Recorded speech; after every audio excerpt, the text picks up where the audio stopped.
एक बार अष्टसखा में से कुंभन दास जी श्रीनाथ जी को देखने के लिए इंतजार कर रहे थे। बड़ी आतुरता पूर्वक प्रभु की राह देख रहे थे। उस दिन श्रीनाथ जी को आने में विलंब हो गया, पर कुछ देर बाद श्रीनाथ जी पधारे। तब कुंभन दास जी बोले, का बात है लाला, आज तो बड़ी विलंब करी आवे में। तब श्रीनाथ जी बोले, क्या बताऊं। श्रीनाथ जी कुंभन दास जी को प्रेम से कुंभना कह के बुलाते थे।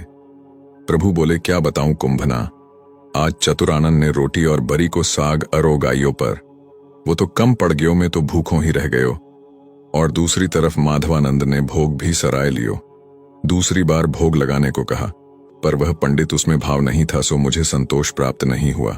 मैं दूसरी बार भी मैं भूखा रह गया हूं, इसलिए मैं तेरे पास आया हूं कुंभना, कुछ हो तो मुझे खिला, भूख लग रही है। तब कुंभन दास जी झट से उठे और अपनी रोटी की पोटली खोली। तब प्रभु ने पोटली देखकर कहा कि कुंभना, तेने कुछ खाया नहीं।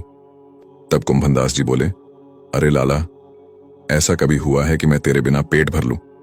ले लाला, टेंटी को साग है, बेजर की रोटी हे, छाछ भी है। प्रभु बोले, कुंभना, आज तो तेरी गोदी में बैठ के अरोगवे को मन है। मेरो कुंभन दास की गोदी में बैठकर प्रभु खाने लगे। कुंभन दास जी बोले, लाला, बेर को सांधनो मत खाइयो, तेरे गले में चुभेगो, अटक जाएगो तू, रोटी साग के संग छाछ पी।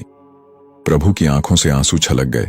जैसे ही प्रभु छाछ पीते और मुंह से छाछ से भर जाता, तो कुंभन दास जी अपनी बंदी अपने कपड़े से प्रभु को श्रीमुख पोंछने लगते, प्रभु के माथे पर हाथ फेरते रहते। दोनों के नेत्र से आंसू छलक रहे थे। प्रभु ने भोग अरोग लिया और गोदी से उतर गए और बोले, अब मोहे संतोष भयो। कुंभना, अब तू भोजन अरोग ले।